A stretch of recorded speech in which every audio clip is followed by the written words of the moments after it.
What is up, hotties? Welcome back to another episode of Stay Hot. I'm Blaiden Kirk, joined as always by my two favorite co-hosts of all time, Matthew Sponhour and Theo Ash. We have a great episode planned for you all today. We're going to, of course, talk about the NBA playoffs up until this point. Nuggets took a 3-0 lead over on the Lakers. The Heat are up 2-0 on the Celtics.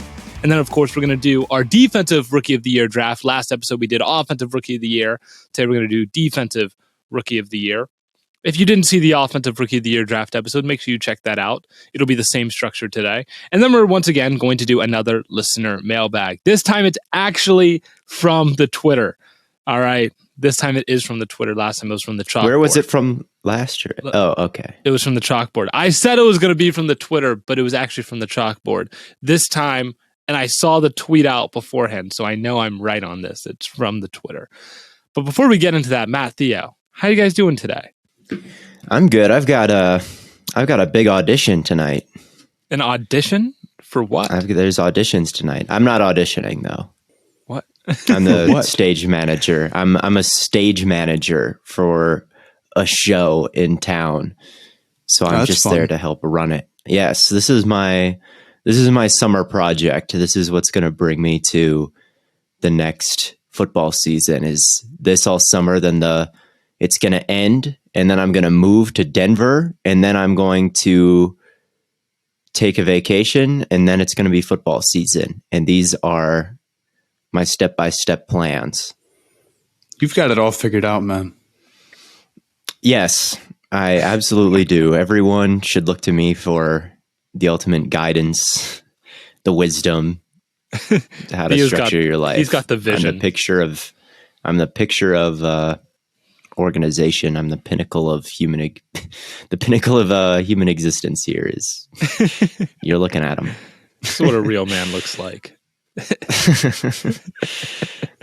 Matt, how you doing right now? I'm good. I'm sitting next to my cat right now. I'm back at home thinking about how mean you guys have been to him in the past. I don't think it was me. I think it was. I think. Just Yes, I think it was you. Someone go back comments 2 years and pull up the clip. I never called your cat mid. That's crazy. I probably did. I probably did a couple of times, but it was only because I was just hopping on the bandwagon of what everyone else was saying. So you're not a leader. You're a follower, Theo. Is what I'm hearing. The pinnacle of human existence is a follower. Is what I'm hearing. Theo Ash sheep. Theo Ash sheep. How are you, Blaiden? I'm pretty good. We had my grad party yesterday, and Matt, you were there. Zach was there. Our old friend Jalen pulled up. Which nobody saw coming. We had my dad built a bar out of like scrap wood. We had a bartender catering. We had a balloon lady. She did a bunch of balloons and stuff. It was cool. DJ. I don't know. It was just Are you more of a bar or balloon type of guy? I feel like those are such. You can only go to one. I can only have one. Are you going to the bar or the balloon lady? Yeah. Well, she wasn't making balloons the whole time. She came early and made a bunch of balloons as decorations. It wasn't like she was doing balloon animals for people. Okay, so then the answer is easily bar. The answer is easily bar, because then you're just going up talking to the balloon lady, who, I mean, she's a cousin of mine, so maybe that's a bad answer. I would say my cousin came over to help with the balloons instead of pitching them as the balloon lady. But I guess I don't know. I don't know. Now we've come up with an awkward space to fill that I thought she was handing out balloons, but it was just your cousin helping you. No, that's not at all. I'm so what disappointed. Happened. You have every right to be disappointed. I made a crucial error in my description, but let's talk about some. Okay, let's get into it. Let's talk about some NBA basketball. If we want to start with the Heat and the Celtics, man, Heat culture's real. All right, that's all I've got to say. Is we can talk about, the most talented team will always win. The team that's healthiest will always win. The Heat are neither of those right now, and they're up 2-0 on the Celtics. Yeah, it's a good way to put it. It's pretty surprising. I mean, it just seems like somebody's always going to step up for them. Caleb Martin with 25 is totally ridiculous. It's damn near his career high. He's not like that usually. But, him or Strus or Vincent, one of them is always really going, and then they're knocking down big shots. Jimmy has obviously been great all playoffs. And on the Celtics side, I mean, dude, they can't close out games to save their life. It feels exactly like the Lakers series in a way, where it's like they're getting close and then they can't quite actually pull it off. I don't know. I think sometimes they just do a poor job of attacking the basket, or the Heat do a good job of collapsing in on the Celtics when they do attack the basket, and then they kind of panic. I think Al Horford not hitting his shots makes him kind of tough to put out there because he's just too easy to attack a little bit. But when Brown is not going, he's really not going, and it's killer on offense. So. Yeah, it's a mix of things. I mean, if you look at it kind of ingredient by ingredient and kind of ignore where these guys came from, the Heat stars are playing better than the Celtics stars. The Heat's depth is playing better than the Celtics depth. The Heat coach is coaching better than the Celtics coach. Like it all makes sense when you just watch the games and ignore that you're watching a play-in. A team that lost a play-in game this far. Like, yeah, it's tough to live in an inconsistent world, and that's exactly what this Heat team has forced the Celtics to become, and it's exactly kind of who Tatum and Brown want to be is jump shooters. And yeah, like you said, when they're off, and Jimmy can chip away at the basket. Jimmy could draw fouls a little bit better. He's just shooting it better, and week in and week out, I think that he's got ways to, continually be a net positive, which these two stars for the Celtics haven't really showed so far in the playoffs. And one's 25 and one's like 33. That'll probably come for Tatum and Brown with like age, I'd assume, so who knows? I think that the Celtics do still have some sort of chance. But I've been saying that for teams against the Heat this whole time, and the Heat keep winning it. And yeah, I think we have to assume. I assume a Heat Nuggets finals now. You gotta, but yeah, it's not over yet. Considering the other two possible teams have a combined 0 wins, as we're talking, I think it's a fair guess. Yeah, through five games of playoff basketball, 0 wins. Yeah, so we'll see. Jimmy Butler and Eric Spoelstra deserve all the credit in the world, and all the rest of those guys have been stepping up to the highest degree. It's crazy how far they've made it with the matchups they've faced. They haven't been like on a run where it's like, yeah, they made the Eastern Conference Finals, but they had an easy round 1 matchup and then round 2, whatever, and then they make it and lose. Like that happens relatively frequently in the NBA, where a team can just kind of get matchupped into the Eastern Conference or Western Conference Finals. Bucks and Celtics, 2 title favorites. And as of right now, it looks like they're going to knock both of them off. So it's crazy. And then you've got Denver. Yeah. And then you've got Denver, who is up 3-0 on the poor Lakers. Our king, LeBron James, is not having a banner series here, unfortunately. And I think if you're taking that away or have him point shaving at the end of game 2, it's tough for the Lakers to win, because you kind of need 2 stars when they're built like they are, and they've only got 1. The rest of the offense isn't quite there for them, D'Angelo Russell is incredibly on and off, and he's just been off this series. Reeves is cool, but probably not ultra reliable. Rui's cool, but how often are you going to go to him? And it comes down to it, the last time the Lakers won the title, they had better overall defensive personnel. Now it feels like the Lakers are still struggling to match up with the Nuggets. And LeBron was not what he is currently. And again, whether or not that's because of the age or the foot, I'll leave up to you. But regardless, he's been like this the whole playoffs. And it's honestly pretty impressive they've made it this far with things this bad. But the Nuggets deserve all the credit in the world. I mean, Jamal Murray turns into a beast in the playoffs every time. He's just one of those guys. I don't know. I feel like people overestimate how many dudes actually are just like way better or way worse in the playoffs. But he's definitely earned his status as one of them. Jokic, even though I guess he didn't have the greatest game by like his insane standards, was still nuts, obviously. Yeah. But what really impressed me about him, is Jokic gets into foul trouble in the third quarter. You're like, okay, Lakers run starts now, right? No, they kept it going 100%. Michael Porter Jr. was, 6 assists, career high. Shout out to him. His shooting gravity is crazy. Obviously, it's been such a problem for the Lakers to deal with. I mean, you've just got to step up so much on him.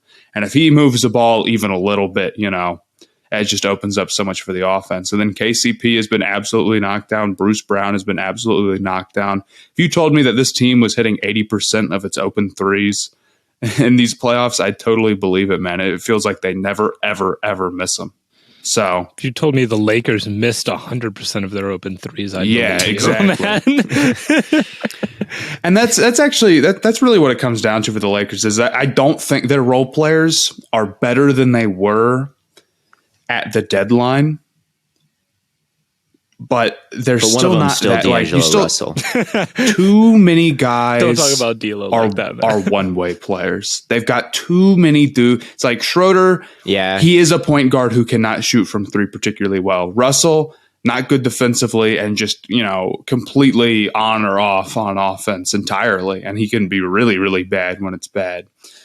Vando is just like nothing on offense. I don't think that you can really put him out there if you're trying to win a title. I'm trying to think of who else, but it's hard to build a real rotation if you're Darvin Ham. I know a lot of people are mad. Maybe Mo Bamba will save them.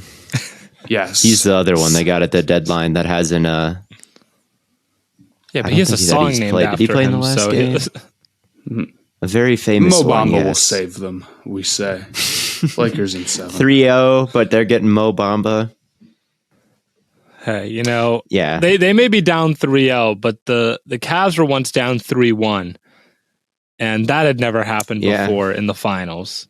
So LeBron was also he was the GOAT back then, and now he's but he's gonna reignite that fire. Like the way I saw him walking out of the tunnel, he's really been saving his energy. He's been load managing in the playoffs. This is just the macro equivalent. Man. The macro equivalent of when he like lays on the floor after still playing some paint defense, and then he's kind of laying around, and the offense starts on the other end, and then he like jogs up in transition and then hits a 3 after the Lakers have been playing 4-on-5 for a while. This is the series equivalent of that, where he's just been laying under the basket, not expelling all his energy, and now we're about to see something really special. We're about to see the over 4 on straight points. games, 50 points a game. They want us to do more. They want us to do more betting content. Take the over on LeBron's points. Young kids.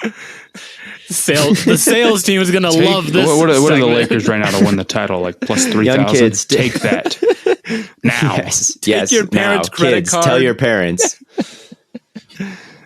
You have an insider take on how to get rich. Bet the LeBron. Bet the Lakers alternate spread and LeBron alternate points. We're about to see prime Bron again. That's a lock. But yeah, I don't know. Kendrick we'll probably Perkins or something on it. Someone on ESPN is going to be appalled that we stole their, like, we're going to hear that take completely in earnestly in the next 24 hours. In earnest. So we'll probably see Heat Nuggets in the finals, though. How do you think that ends up playing out? Matt, I was talking to you last night. I'm not quite ready to talk about that matchup. You're not? Let's wait until it happens. We're 2-0 on Heat Celtics. That's not over at all. Okay. That's fair. That's fair. My prediction, though, I think Jokic and his brothers would go fight the Heat again, and Jokic might break someone else's back. I think you've got that intimidation factor because of what he did. I definitely think the Nuggets would win that series. Perhaps it seems like the Nuggets are a bit are a bit the team of destiny. You look at their record-breaking offensive rating that they've had this entire season, and you always worry the defense would sink them. But I think they've turned it up a notch in these playoffs. I think that's not really. I think you can have all five on the court, and maybe it's not an elite defense, but you can outscore them because of how good their offense is, and the defense has been good enough. And yeah, I think right now this they look like a juggernaut. I don't think the Suns had any chance, even though Booker played like MJ. That's what it took to beat them. What happened round one? The Timberwolves got a game on them, didn't they? Yeah, but it wasn't too close. I don't know. I think and then to sweep this Lakers team that probably truly is the second best team in the West. It's pretty, we don't know if scary. It's a sweep we don't know if that's sweet. We don't know if it's a sweep. Yeah. They're up 3-0. It could be a sweep, but if it is or isn't, I think they're a big challenge. They're well coached, especially when AD was playing like the best defensive player in the world, like coming into this. Yeah. So, yeah, it's tough. Yeah. We're stepping into summer, and that means you need to make sure you're prepared with some nice-looking sunglasses protecting your eyes from the sun. And let me tell you about Shady Rays. They're an independent sunglasses company that offers world-class products rivaling tons of other brands that I've tried in the past. They've got you covered from the sun to the slopes with premium polarized shades, customizable snow goggles, and so much more. Theo uses them for fishing a lot. You got to be out there on the lake, seeing crystal clear at all times. Theo, tell us about it, man. Yeah, they're polarized. They're polarized sunglasses. So they filter out a lot of the glare that bad sunglasses can't do. And that really works well when you are in water and there's a lot of glare. I was kayaking yesterday. I was fishing just yesterday on Lake Mary near Flagstaff, Arizona. Caught some lake trout, caught some, and the visibility on the water was really low. So I didn't really see much of anything, but I could see deeper than I would have if I wasn't wearing my Shady Rays. So, and they were good luck because I caught fish. That's the biggest appeal of all. They seem to be lucky. Really? That's interesting. That is his good luck charm on the lake. And exclusively now for our listeners, Shady Rays is giving out their best deal of the new year. So head on over to shadyrays.com and use the code STAYHOT. Get 50% off 2 or more pairs of polarized sunglasses and try for yourself the shades rated 5 stars by over 200,000 people with Shady Rays, making an impact together. Do you guys want to do a quick little draft? We didn't decide on the order for this, did we? Why don't you go first, then Theo, then May? Okay. Yeah. Me first. And we'll do a snake draft, and we're just drafting 3 rounds, whoever we think is most likely to win Defensive Rookie of the Year. All right, most likely to win Defensive Rookie of the Year. I feel like the Offensive Rookie of the Year one was pretty easy pickings going up. Yeah, these guys are a lot more close together. It's Bijan or the quarterbacks. Here, I think that we could get a weird one. We could get a weird one. I don't know, man. I think my initial way to go would be to just go edge rusher because it's a lot easier to get sacks than it is to get interceptions. But I think situational speaking, I'm going to take Christian Gonzalez. Being in that Patriots system, he's a great athlete. There's basically no way he's going to be out of position. I know we saw like the clip of him early on in practice, and Nico quotes he was like, "No wasted movements." Like that's how he's going to be basically all season. I can anticipate, and I know Belichick can put him in a good position to succeed. So I just can't imagine a world in which he isn't performing well. And we already saw that he doesn't need to have the turnovers with Sauce, right? So he doesn't. As long as he's a good corner and it's obvious, I think he can get the votes for it. I definitely think it's easier now for a corner to get it than it used to be, just because there are more tracking numbers. Like even a couple of years ago, it would be tough without PBU or interception production to really verbalize or defend how much better a corner is than an edge rusher who has, 8, 9, 10 sacks. So I agree that a defensive back has a good shot to get it. And Christian Gonzalez is in a great place. He fell in the draft because teams thought he was soft with the ball in the air and maybe soft tackling. I didn't see much of that. I thought it was a home run pick by the Patriots, and Belichick's not afraid to play some cover one, man up. And that's exactly where I want Christian Gonzalez, and all of his other corners are short. Jack Jones is like 5'8". They need someone who can really match up with bigger receivers. Christian Gonzalez can be that guy, and he's got that size and he's got that movement ability. If they just find some possession catch, physical guy and just put Gonzalez on him, I think that'll be a pretty good answer that they didn't have before. Yeah. So I'm in love with the fit and the player. So I don't hate it at all. So that leaves you up next, Theo. Are you going to go DB too? No, I would. There's some DBs that I like, but I'm going to go Jalen Carter. I think he was the best player in this draft. I think that you can't devote too much attention to him in Philadelphia because of how good everybody else is. And I think that he could wreak havoc. That's a team that's going to be ahead a lot. That's a team that is going to have a lot of opportunities to rush the passer. If he's a 3 tech and Jordan Davis is the 1 tech in an even front, there's going to be a lot of double teams headed probably his way, but Davis can push the pocket in those situations. So I don't think that he's going to necessarily live in that always doubled world. And of course there's blitzes and bear fronts and whatnot to play matchup ball and get one-on-ones across the field. And I think he's going to win a lot of those one-on-ones. Like, I think that he could cement himself as kind of that tier 2 to like a Jeffrey Simmons caliber player. I think that he could establish himself as a, who else is real good? At least it would probably be a disappointment for a lot of people if I said he's going to be a Kenny Clark caliber player. They'd be like, Kenny Clark, he should be way better than Kenny Clark. And Kenny Clark is really good. Yeah. And I don't think there's anybody else in this draft that you can say that for. Like, you want him to be at the top of the league at his position immediately. I think he can be that. And I think that he'd be where my money would go. The one concern would be because the Eagles have so many guys on that defensive line that they're just going to rotate. And he's not going to be on the field enough to really have they production. Got Milton Williams there, and they got, Jordan Davis there, obviously. But I don't know, man. If his pass rush win rate or whatever is really high, you don't need that many reps to get a bunch of sacks, and I think that he's going to have a very high pass rush win rate. I don't think there's a lot of even NFL guards who can handle him one-on-one. He's just that special as a pass rusher, and I don't think Tyree Wilson and Will Anderson are in his tier in that area.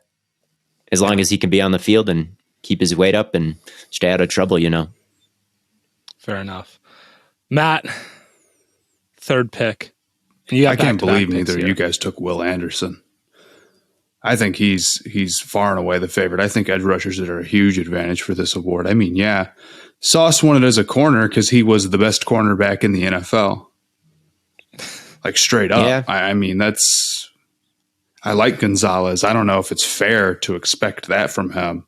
I mean, how many guys have ever done what Sauce did? So I'm going Anderson. I think he is a really complete, polished player from the jump. I think that hopefully the Texans line, the rest of their line is good enough so where he doesn't get doubled every single play. And it all comes down to, can he rack up the sacks? I think he's going to be very good from the start. He's a good technician. I think he'll be, a pure pass rusher. And he's very talented. I don't have much more to say about it than that, to be completely honest with you. Will Anderson, probably the betting favorite overall, for good reason. He is by a decent margin. I think I'd maybe rather have him than Gonzalez, even though I viewed them similarly as players because it is easier to get that production as the numbers, especially in the AFC South. I think the fit with Belichick is just too, like, there's no way he's going to be. Where do you think he'll rank among corners at the end of the year? Oh, I don't know. Okay, where do you think he would need to rank among corners at the end of the year for him to get the award?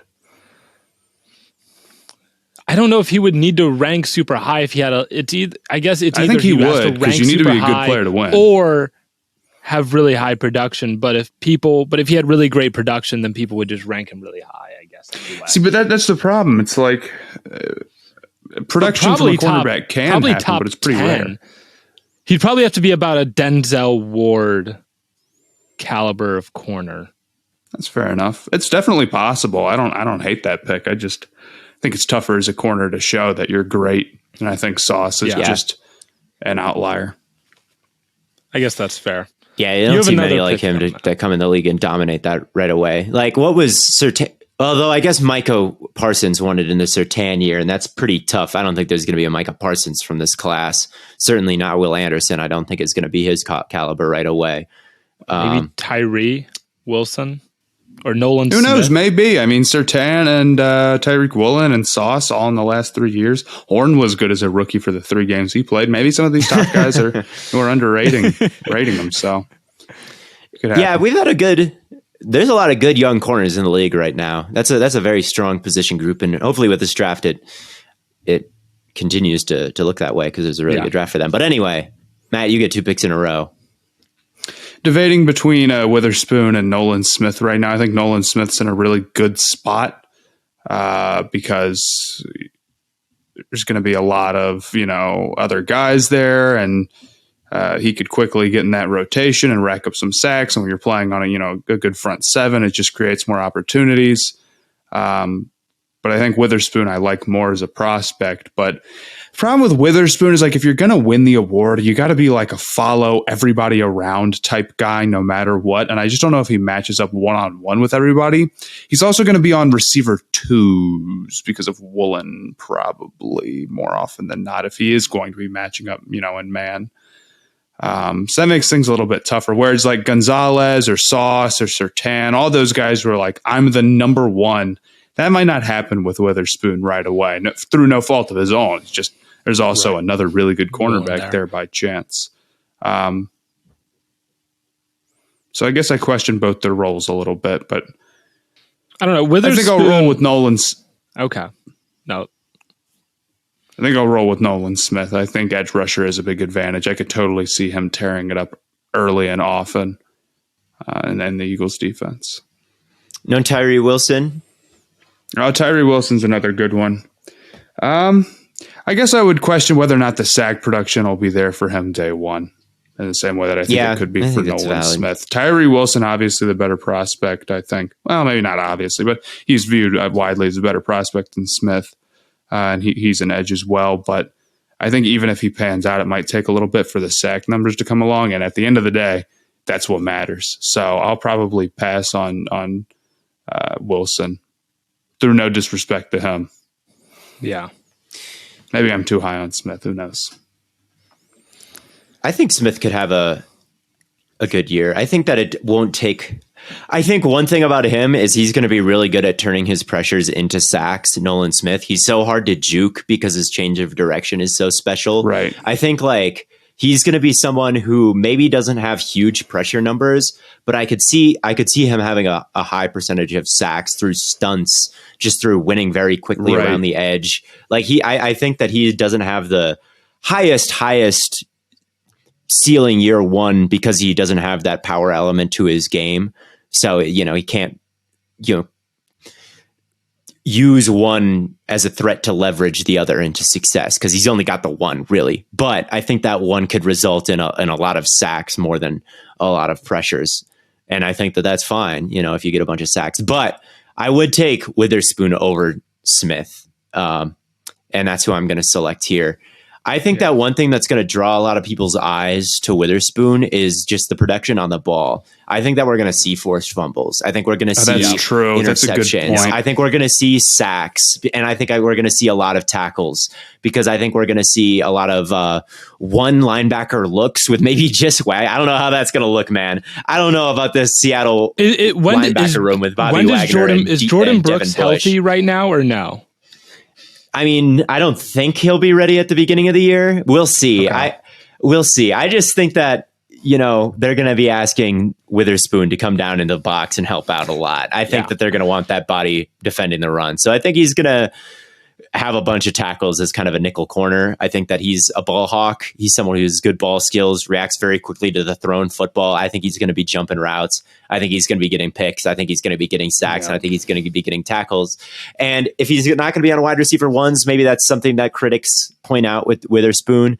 But I think his overall coverage numbers are going to look pretty good. And if he has a bunch of tackles and sacks and turnovers and all this, and then you look at PFF and they're like, he has a good coverage grade because he's just guarding slot receivers and not the best of the best. But if he has like a high coverage grade, which I really think that he could, then people are going to say, he's guarding, he's doing his assignment better than everybody else. It might be not be the out wide assignment that maybe Christian Gonzalez has, but I think he might have easier assignments, which could lead to better coverage numbers and also having better numbers everywhere else. So I think that he's a really good bet to win Defensive Rookie of the Year as a corner. That's what I was going to say.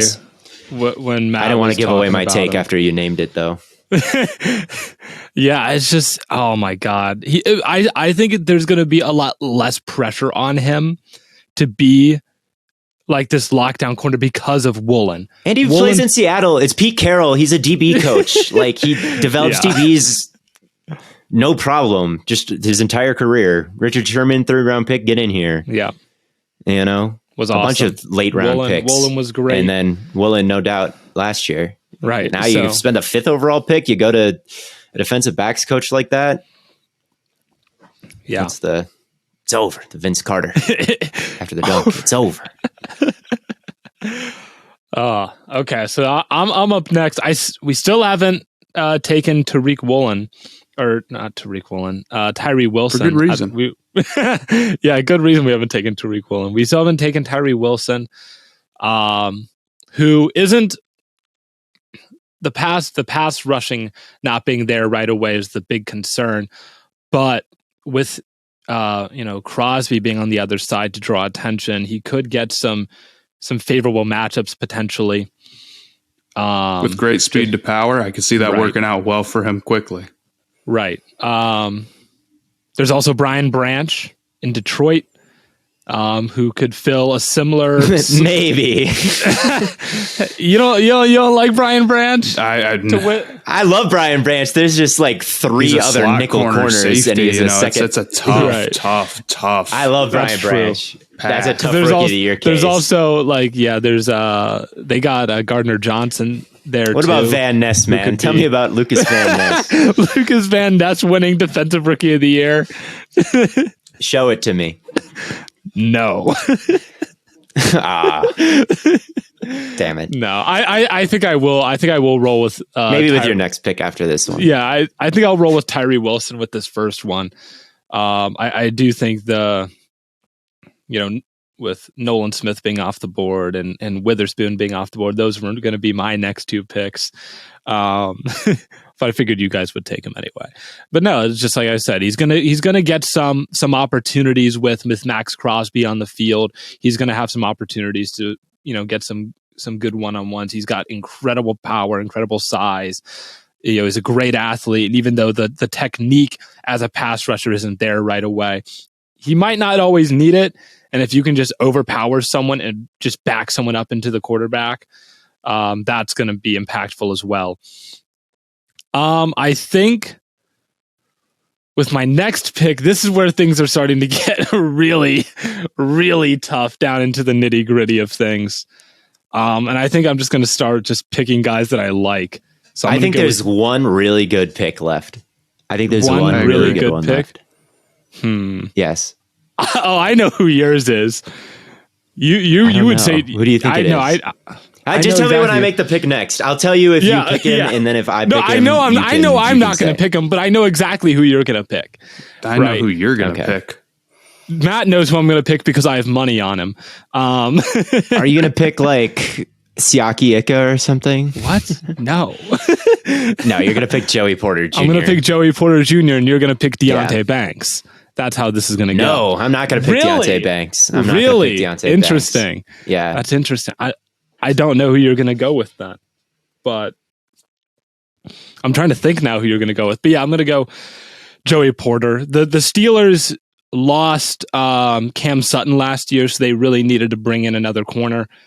And I think the length and strength of Porter could really make him an impact player right away. The one thing that you do question is his hip fluidity. But again, if you could just jam a receiver right at the line of scrimmage and prevent him from even getting looked at, that's just as impactful as making a play on the ball down the field. My concern is that doesn't fit what you should be doing with Patrick Peterson. I just don't think that's what he's going to be doing there. Or maybe they will, and Patrick Peterson will be the fish out of water. Maybe those two are weird. And that's a weird fit. with Minka over. I don't know. I think with Minka over top, you have a lot. Like the safety help is they have really good safety help. So you're not really worried about what if he gets burned. It's like, well, you've got Minka over top, so. I don't know. It could be. Just call cover two and let ferocious, the safeties do all the work. Just call cover. It's cover two all day with those guys. So yeah, I'll take Joey Porter there. Theo, who are you going to take if it's not Banks? Because you love Banks. I'm going to take Will. I do like Banks. I'm going to take Will McDonald. I think that if we're talking edge rusher, historically being the most likely position to win the award, he is someone who had a lot of sack production. He is someone who has probably the most of all these first round edge rushers. He might have the best moves, like the deepest bag, the spins, the chops, the bend, everything. He's got it all. He was playing out of position at Iowa State. When they called him, they said, let's get you out of that 4-tech and into that wide 9. So he's going to be doing what he's supposed to do, not playing as like a heavier defensive end type over the tackle, but actually, getting out, pinning his ears back and getting after the passer. And I think in that situation with those other defensive linemen around him, it's not going to be all on him. He's going to be able to be opportunistic and get cleanup sacks that Quinnen Williams creates for him, as well as I think creating his own wins. I think that was viewed as a reach, but I think that Will McDonald's a pretty serious pass rusher, and I get why he went that high. He's got length that Nolan Smith does not have. Nolan Smith, he's small too. Will McDonald is smaller than Nolan Smith is, but he's got longer arms. He's got more length. He's got more moves as a pass rusher, whereas Nolan Smith is kind of, he's bendy and he's got a great run defender. He's a little bit more of almost gadgety. I don't know. I love Nolan Smith, but he's a little bit more gadgety as a defensive player than a Will McDonald, who's more of your transferable pass rusher. And that's why Will McDonald went ahead of Nolan Smith. So yeah, if Will McDonald wins Defensive Rookie of the Year, no one's going to be able to say anything. But I still would have. Yeah, we're talking about the 15th overall pick here. Yeah. Lucas Van Ness is someone that we left on the board. I don't think that he's got the year one potential that right. If you compare him to Rashawn McDonald Gary, has. If that's your it took Gary a while, right? He's someone who's going to be able to crunch the pocket. He's almost the opposite of Nolan Smith, where I think he could get pressures, but I don't know how many will be sacks. Like he might collapse the pocket, crunch the pocket a little bit, but is he going to be disengaged running free at the quarterback? So that's kind of my concern with Van Ness is, he's kind of a one-trick pony right now. And, if he can collapse the pocket year one, that's great. I don't expect him to be eviscerating the guy in front of him and getting past him, which is why I didn't have a first-round grade on him. But yeah. And then Emmanuel Forbes also has pretty high odds, which I could see a little bit, honestly. He's a total ball hawk. Yeah, he did have, how many, didn't he have like 3 pick sixes or something? He led the college football in pick sixes. He's kind of he is really good in zone coverage. He knows exactly where to be and exactly when to break on the ball. And they play a lot of zone coverage. Yeah, if you have multiple pick sixes, like Will McDonald, where it's multiple pick sixes, you're going to have a pretty good shot at it. But yeah, Matt, you have the last pick here. I'm going to take Banks. I really like him as a prospect. I think he's going to be in a position where he's kind of the number one guy. Yeah. There's totally a world where he's just really nice from day one and gets a lot of credit for it. Matt, did you think Theo was going to take Banks too? No, I figured he was going to take Will McDonald. Oh, okay. So you're just smarter than me. That's what it is. I just remember you not being that low on him when he got picked, like a lot of people were. So that's what I figured. Fair enough. I think this could be a crazy one because I think there's uncertainty at the top a little bit. Like Will Anderson, is he going to have the pass rush production day one? Jalen Carter, is he going to be on the field too much? Like could this be a Jack Campbell year when Jack Campbell gets 100 tackles or something? Like, could we see someone kind of weird? People do love it when linebackers get a lot of tackles. People do love that. People do love it. Yeah. Who knows? Joe Schobert led the league for the Browns in tackles 2 years in a row, but it was mostly because our defensive line was just trash. Yeah. So, yeah. Blake Martinez. He got a bunch of cleanup tackles, and then like Martinez. Kyle Shanahan put him in a blender, and he cost us an NFC Championship game, and everyone was still very excited about him. No. I don't know if Jack Campbell will be like that, but he could have a bunch of tackles. Like, he's got a good nose for the ball. Yeah, I think it's totally possible. Yeah, but off-ball linebacker is also a tough one. That when was the last? I'm looking this Kuechly. up. Last was it Kuechly? Was it him? Probably. Of course, it was Kuechly. It probably was. I don't actually know Kuechly that. was like the best linebacker in the league for like every year that he was there. He still is. If he chose to come back. If he were to play right now, he would be the best, better than Fred Warner right now. Amen. Did you find it, buddy? Let's see. Defensive Rookie of the Year winners. So, Sauce Gardner. Yeah. Parsons. Okay. Duh. Parsons was kind of both. Parsons does not count. And also Shaq Leonard and also Luke Kuechly. Doesn't count. So that's just three Kuechly. since 2010. He's the only off-ball linebacker to have ever won it. Nice. And then Brian Cushing won it. Jared Mayo won it. Wow. It happens. This was a bunch. There was a big run of them in the late 2000s. D'Amico Ryans won it. Patrick Willis won it. Gerard Mayo won it. Patrick Cushing won it. That all happened in a row. I was looking at this the other day, I believe. Leonard definitely counts. Parsons does not. Micah Parsons does not count as an off-ball linebacker. When did Shaq Leonard win it? 2018. That was 2018. Yeah. Really? Okay. Brian Urlacher won it way back in the day. So there's actually a pretty extensive history of it that I just can't remember anything that happened before last year, I guess. It was more valid to call him an off-ball linebacker, Micah Parsons, that is, in 2021 rather than 2022, I think. If he had double-digit sacks, that does not count. So if Jack Campbell has double-digit sacks. Yeah, Jack Campbell, double-digit sack odds. Jack Campbell will convert to edge like Micah Parsons, yeah. I'm confident Drew Sanders could do it, and we didn't mention him. Yeah. Drew Sanders could be a little mini Parsons. True. But if you want to get into the mailbag real quick, here's the way the mailbag works for those that are unfamiliar. We ask questions on Twitter or something. We have a bag of mail. Yeah, it's right here. A literal bag of literal mail. No, we ask you for questions on Twitter or sometimes in the chalkboard, and then we answer them here, trying to get you all more involved in the show. First question comes from Nick Cow 20 on Twitter. Says, what should the timetable be for the Bears to be good? When should their rosters start being competitive? They could not make the playoffs this year and it'd be okay. They have to make the playoffs next year, but they need to probably win at least 7 or 8 games this season for it to not feel like a total bust. Really, it more comes down to Fields, honestly. If he doesn't take a big step this year, it feels like you're really starting from square one. I think you at least got to be in the hunt this year in the NFC. When they show those graphics in week 15, you've got to be like, the Bears are in shouting distance at least.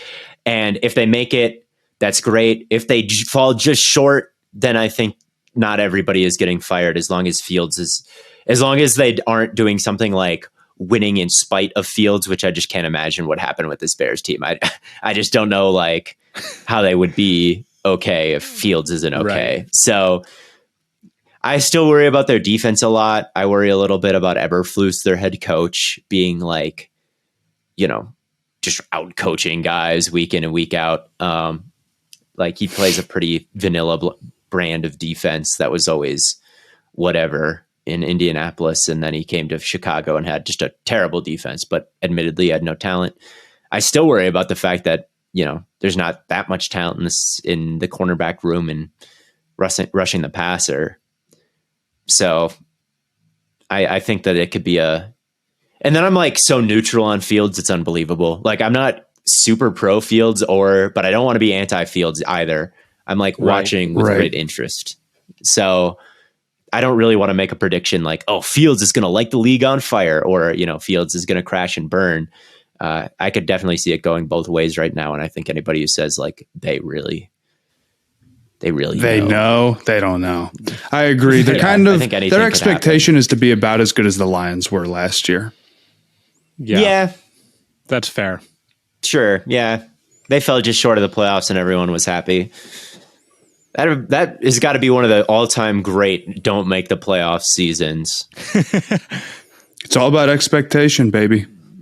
So true. It's all about expectation, Who had more fun sending this your year? rival home. You're right. Who had the most fun in a non-playoff season? The 2021 Lions or 2022 Lions have got to be up there. So the second question is, who is your favorite year 2 breakout candidate, from Big Arms Brian on Twitter? I think that's kind of a tough one. I haven't thought about it too much. There's a lot of good answers. It's probably one of the receivers that, like Burks or Jameis. But I guess does Jameson even count? He didn't play at all. Oh, Jameson Williams is definitely there. Yeah, Jameson Williams. I think I'm fascinated really good by Williams.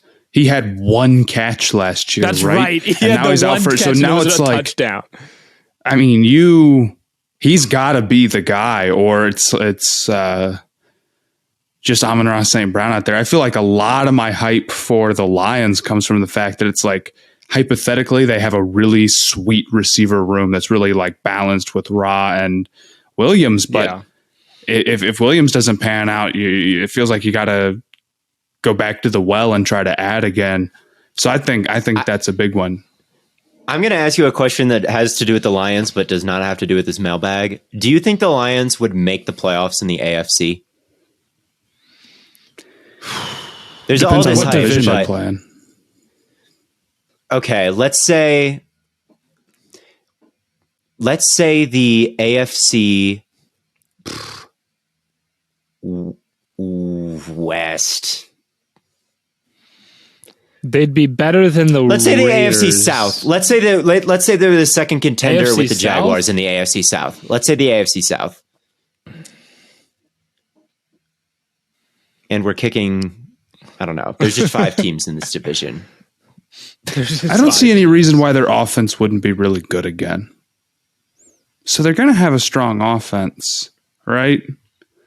I think that's fair to assume. So. But maybe on paper, it's not as impressive as maybe it actually is. But I don't want to get too low on it. I think it's going to be about the same type of stuff. I don't think they lost any major pieces or anything. You still got Ben Johnson there. And then defensively, I mean, there's nowhere but up. I mean, how many games did they just blow because they let up 40 points? Maybe. I don't know. Maybe it could be like a 7 seed. It could be better. I worry about their defense. Defense. It's on paper, at least, got better towards the end of last year. I guess it didn't get better on paper, but it doesn't look great on paper. I recognize that it got better at the end of last year, but still, like, I'm not on the Aiden Hutchinson is your number 1 pass rusher bandwagon. I know that he was in the Rookie of the Year talks last year, and he had some good games, and he had some good production with interceptions and stuff too. But is he really someone who's going to go up against the best right tackles and dominate? Or I worry about their front 7 and getting tons of pressure. Houston's good at it.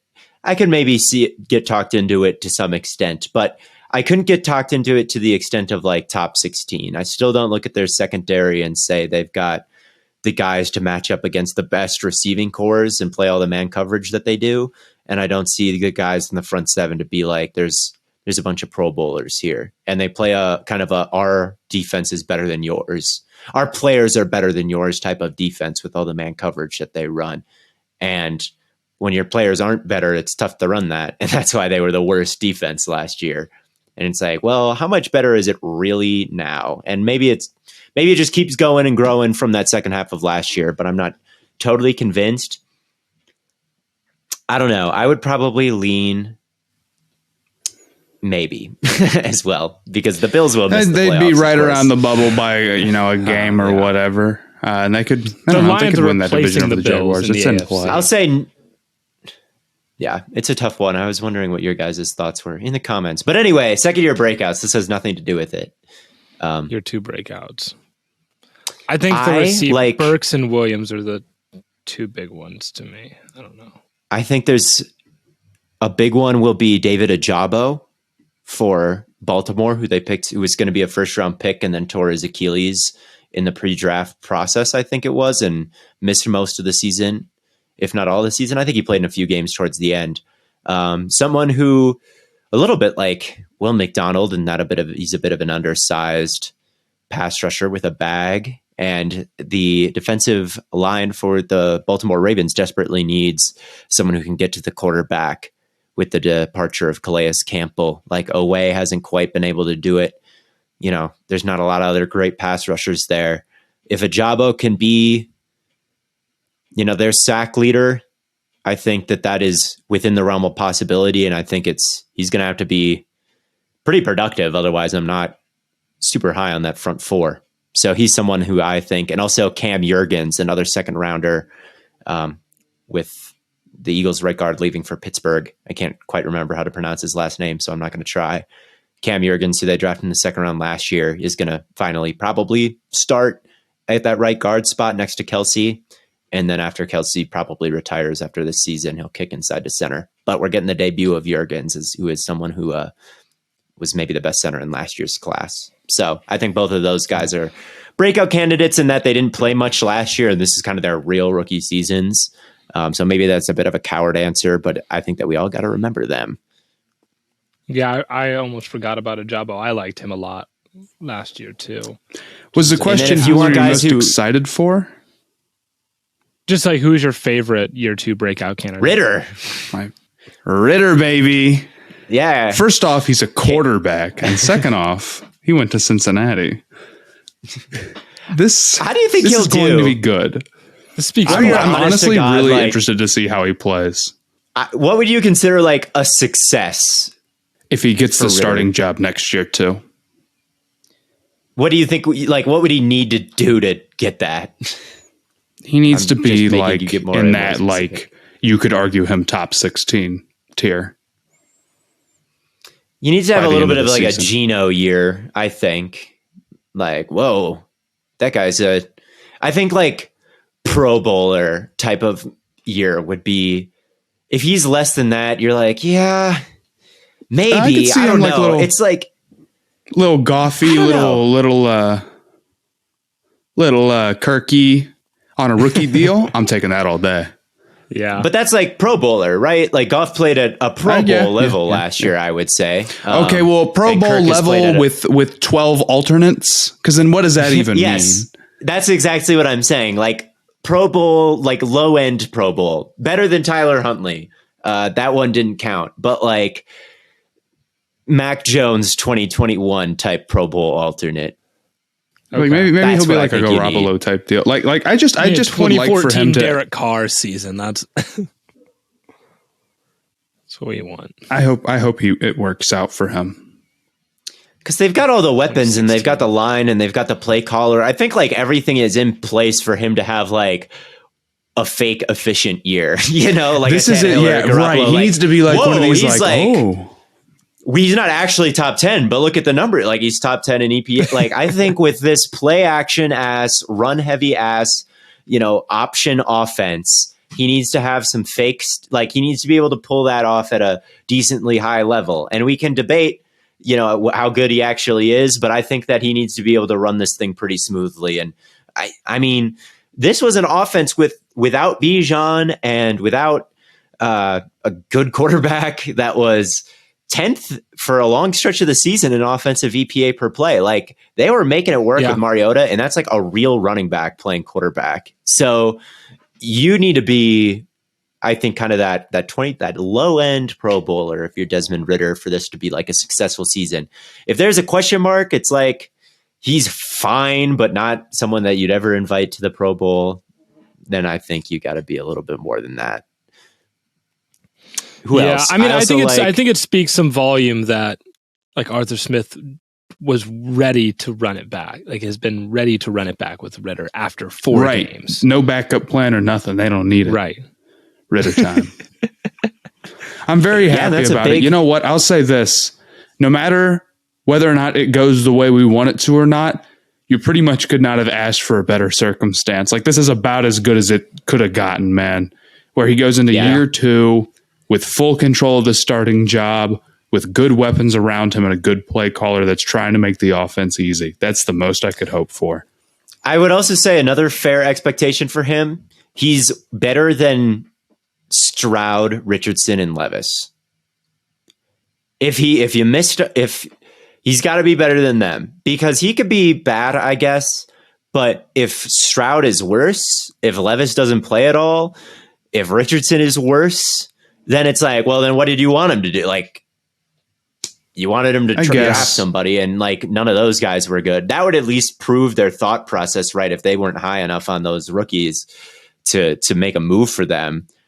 You know, that would also be an okay. But maybe that's more the bar for the front office than for Ritter himself. But that's another thing to watch it's like I don't know, if Stroud is better than Ritter, but Ritter is still pretty good, you probably don't feel bad about it because you would have had to given up a whole bunch to go get Stroud, and you already had Ritter on the roster for super cheap. I think it's fair to compare him to those guys in one way or another. We'll see exactly where on the spectrum of QB they are.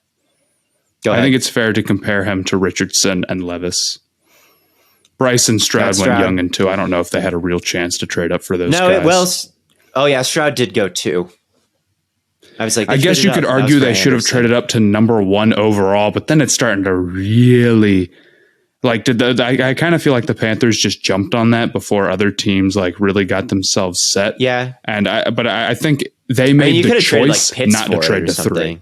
They chose not to go get Richardson. They chose not to take Levis because we know what the price tag was. It was 1 first. Although who knows? Yeah. I don't know if the Cardinals would have taken. I'd rather have the first next year from the Texans than the Falcons, but whatever. Yeah. I think it's fair to compare him to this rookie quarterback class because at the end of the day, the Falcons could have traded like there some way somehow. If you really wanted them, you could have found a way to outbid what the Panthers gave up. Like there's more than that on the roster. You could have given up 5 first-round picks. You could have given up Kyle Pitts and AJ Terrell. Like who knows what you could have done? Like at the end of the day, I think it is also fair to compare. It's fair to compare Ritter to all the rookie quarterbacks, and I think it's especially fair to compare him to Levis, who they directly made the choice to keep Ritter over Levis. So if he's like more success, he's at least got to be better than Levis. And Levis probably won't play this. Well, we'll see how that is something that's a little bit tough to tell this year because Ritter compared himself to Tannehill, and Arthur Smith coached Tannehill and made Tannehill good. So it's like Tannehill level is probably what's like a success for Ritter. Fair. Well, the last question tangent. Go ahead. Yeah. It was. The last question is from user 528828. He is asking, what would it be worth to trade for Eric Spoelstra? That's a good question. Probably, what would you have to give up for that? I don't know. Man, I don't know, dude. It depends on how much you think he could affect your culture. Like, are you going to be as good? Is it Pat Riley getting these undrafted guys, or is it Eric Spoelstra just like putting them in such a position to succeed? There's also been years where the Heat have gone into the playoffs and been bad. I don't want this to come off as like Spoelstra hate, but he's not like going to just make your team perfect no matter what. I know it seems that way right now, and I think he's the best coach in the NBA. But you know what this reminds me of? People used to talk about Brad Stevens like this. Do you remember this? I do, vaguely, yeah. Yeah, they used to talk about Brad Stevens like this, who's also a great coach. I don't know, man. I'd think about giving up a first or 2. It depends on the team I was. If I was like Milwaukee, I'd pay a lot. If I had the guys and it was like, if I was Milwaukee, I would give up so much because then I wouldn't have to play him. He's the number 1 guy who gives Giannis problems. This is the guy. This is the problem, man. So I would thinking like a GM. Destroy your enemy more so than improving yourself. As like a Suns fan, I would like, yeah. The Suns are another one. If I was like the Houston Rockets, I would not give up the future for Spoelstra just because, like, I don't know, man. I'd rather have like a star player than a star coach. Because at the end of the day, like Spoelstra is still working with Jimmy Butler. You know, you still like this would not be going as well if you didn't have an elite player, right? Like it's not like you just make any. Group so you of need to good. already like Bam be Adebayo. Right. So you need to be established a little bit as like. So I wouldn't trade an elite team. player for him. I would trade a bunch of picks, though. I mean, you look at the NFL, and whenever you trade for a coach in the NFL, it goes awesome. Like, they all win Super Bowls. John Gruden won a Super Bowl. Bill Belichick has won 1 billion Super Bowls. Who else has gotten traded? There's been more that have won Super Bowls. Sean Payton, and I think it was totally worth it for a first-round pick. For more than a first-round pick, that gets a little dicey for anybody if you're trading, like, a bunch of them away. But I would give up whatever the NBA equivalent is to like 2 NFL first round picks. So I don't know. Kind of depends. What draft capital? Because NBA nerds who know the game and the draft process more than me calculate what well, that is. It depends on like where you're picking, because like a first rounder in the NFL is a little more stable to what it is than in the NBA. There's also all the teams that like would be in the position so where they think they should go through that for Spoelstra probably like don't have first round picks, like the Suns. Yeah, where my picks go. You know, where the Bucks, they have no picks. Well, maybe they do. Maybe I don't know. Are there like, is there 2029 and 2030 starting to come in? I don't know how many they actually got rid of, but you know who would really benefit? Let's get Dallas in on this, man. Let's get the Mavericks in on this. Not anymore. They got Kyrie, and they're gonna like it. Oh yeah, that's right. Well, they didn't trade all their first for Kyrie. They just traded one. Yeah, that's true. They traded, but that roster, maybe who knows? No, they just don't have enough bodies, man. They don't have anyone who can defend still. I'm sorry. There's no Bam. Like, we'll say what you want about the Heat. They've got Bam. You know, that's a big deal defensively. So yeah. It's not like Spoelstra is working like to be this far in the finals with these players. Definitely very good, but also they have more talent than like your average NBA team. That's for sure, especially in the playoffs when Jimmy Butler decides. All right, let's do this. The Sacramento Kings. Go try hard mode. Let's get the Kings have a great coach. I would be fine. I'm not trading anything. Like, they just had coach of the year. They had a record-breaking offense. They did somehow make the playoffs with like. Yeah, they like designed the perfect roster for Sabonis and had this great offense. Like, I'm not trading for Spoelstra. I got a great coach. So I don't know. You'd have to be one of these coachless teams, the Sixers with the Suns. Sixers. Everyone who just fired their coach for like not going all the way in the playoffs and that kind of being their cardinal sin, which is those 3 teams. Yeah. I would give up everything for Spoelstra. Give up the sun, moon, besides and stars. The elite players, but in terms of picks, I would. Right. Well, I think that pretty much wraps things up, unless you guys have anything else you want to get off your chest. Nothing in particular. No? Well, then thank you all for tuning in. It's been an absolute pleasure joining you once again from the Stay Hot podcast. And as always, until next time, we will catch you all on the flippity flop.